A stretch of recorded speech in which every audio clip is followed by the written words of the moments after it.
Hey y'all, how's it going? I'm gonna try to get up a video with at least one viewer encounter every couple of days. I'm getting a bunch of follow-up emails from people wanting to know, did they make the cut or whatever. Look, that's not the issue. If you send an encounter in and I can read it, then it's gonna get read. It's gonna get on this YouTube channel. I'm not picking out the best stories and just, leaving some that are less interesting to the side. I'm doing them all. Now, I've gotten a few that I just can't read. They have no punctuation, and it takes so much time to go through and edit that paper that I kind of push those to the side because my time is limited. But if you send a story and I can read it, it's going on the air. I'm not picky about these. I think they're all important. Here's one today from Ray. Ray writes, for years I've kept these two encounters I had to myself because the few people I told about them still think I'm nuts. You ever heard that before? When I came across your show one day, I was surprised to learn how many people have experienced this thing. Now I listen every chance I get. Thanks, Ray. I appreciate that.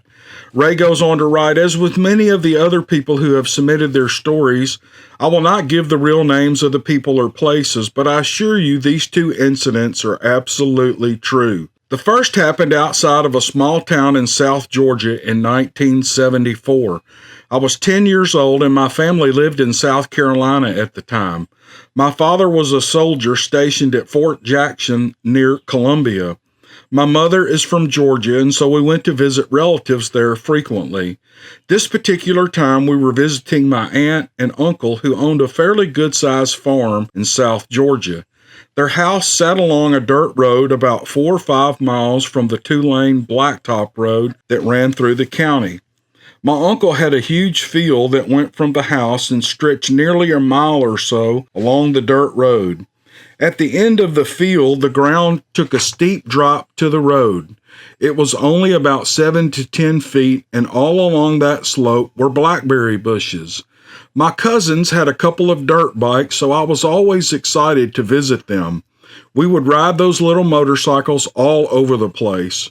One of our favorite things to do was to take off across the field and jump the bikes over the blackberry bushes down to the dirt road and eat ourselves sick with those big, fat, juicy Georgia blackberries. One evening, my mother and my aunt told us that if we would bring back a couple of baskets of berries, they would make a cobbler after supper. Well, we didn't hesitate. Then, as we were about to take off, my uncle told us to watch out for black bears. They were pretty common then, and they also enjoyed the blackberries. We got that same warning every time we went out on the bike, so we both just hollered, yes, sir, and we took off. In all the times that we visited there, I had never seen a bear and seldom gave any thought to it.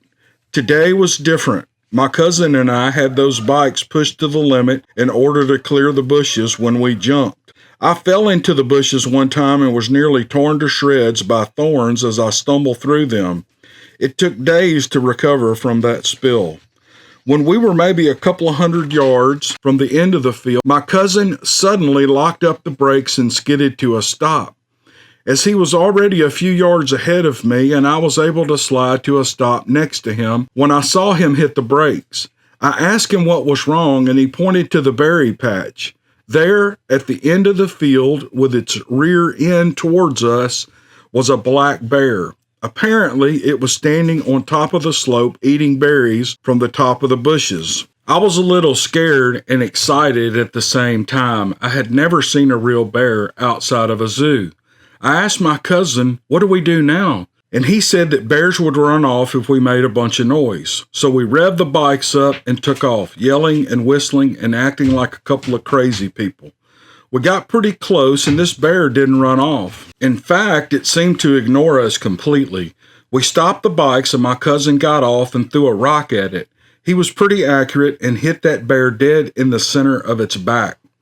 That's when it moved. But instead of running away, it leaned back, twisted around to look directly at us, and propped itself up on one hand.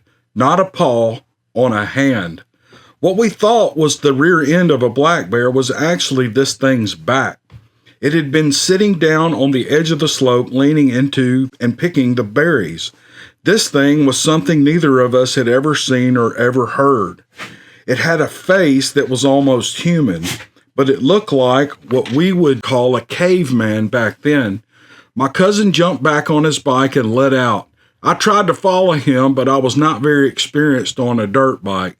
I ended up popping the clutch and I killed the engine. I started crying and yelling for my cousin to wait up, but he was already too far away to hear me. He had no idea that I was not behind him, and he didn't bother to look back to see. I kept trying to kickstart the bike, and evidently I flooded it. It wouldn't start. I just kept stomping on the starter and watching that thing, yelling and crying the whole time. I honestly don't know how long that went on, and it seemed like forever. Then that thing grabbed up a handful of dirt and slung it in my direction. Not really throwing it at me, but more like telling me to get lost, that I was interrupting his meal. Then it stood up, and I mean it stood up on two legs, standing just like a person. I remember it having hair, not fur, but hair all over it. I was close enough that I could actually see what looked like to be scars and a few open cuts that seemed to still be bleeding a little. The hair was mostly matted and had clumps of dirt stuck to it in some places. It was making a sound almost like someone having a coughing fit. It didn't really growl or roar, it just kind of grunted.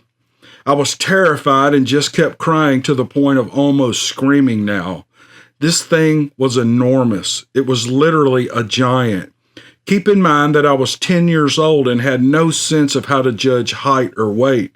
All I know was this thing was by far bigger than any man I had ever seen.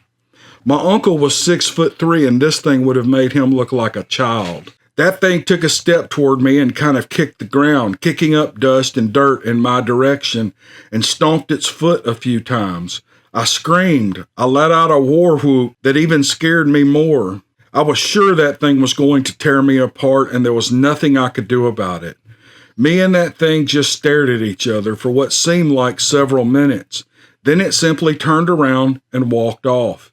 It waded down that slope, right through those blackberry bushes and thorns and all. As I said earlier, if you measured from the top of those bushes straight across and then down to the road, it was somewhere between 7 and 10 feet. When that thing got down on the road, I could still clearly see its shoulders and head over the tops of those bushes. I don't know how long it took for me to finally get that bike started, but when it did start, I took off at full speed back to the house. When I got back, my cousin was crying and trying to tell our parents what we had seen. Being deep South Southern women, our moms wanted to whip us for making up such a story and not bringing back blackberries. Woo! We used to get whooped with switches and belts and all kind of things for simple things like not bringing back blackberries because a monster scared us. Okay, Ray, I'm sorry. My dad was a little amused and told us that whatever it was gone now and we were okay. My uncle walked out onto the back porch and was looking out towards the woods at the other end of the pasture. When he came back into the house, he simply said, "You boys stay near the house for a couple of days. It'll move along soon enough." Well, many years had passed, and I pretty much had forgotten that encounter. Actually, I tried not to think about it. I joined the Marine Corps and spent several years in the service before I was medically discharged due to a bad leg injury. When I got out of the Corps, I started driving a truck. I liked the solitude of it.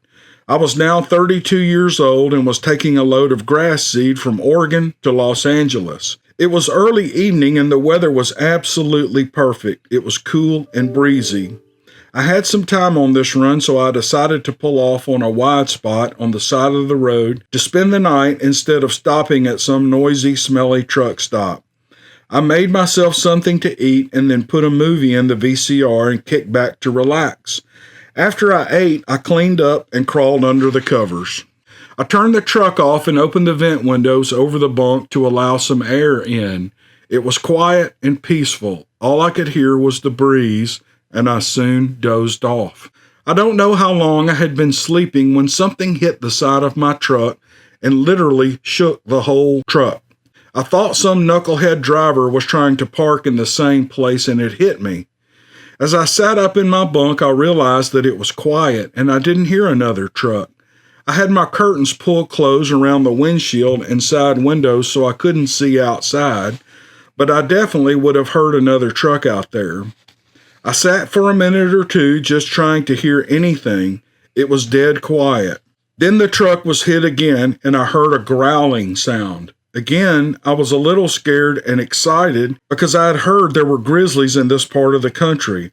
I assumed that's what it had to be to hit the truck that hard. Then I heard a really loud roar. It came from nowhere, and the truck started shaking and was hit again. The sleepers on company trucks are just fiberglass, and to hit a truck that high up, this had to be an extremely huge bear. I've seen them in movies, TV, and the zoo, but I had no idea they got that big.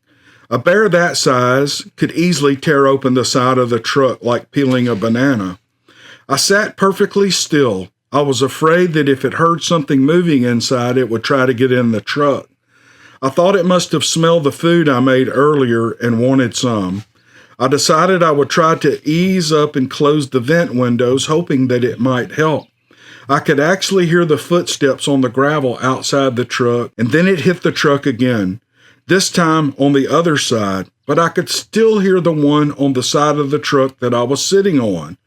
There were more than one. I took a sneak peek out of the vent window to see if I could see one of them. After all, I had never seen a grizzly in the wild before. That's when one of them put its nose right up against the vent window and was sniffing and snorting. Do you know how high off the ground those vent windows are? This bear had to be gigantic. I jumped up to close the vent and was suddenly completely terrified. What I saw through the vent was a face. It was trying to look inside the window, and I could clearly see its eye and nose. Then it let out a huge breath, and that smell hit me. As soon as it did, I knew exactly what was out there.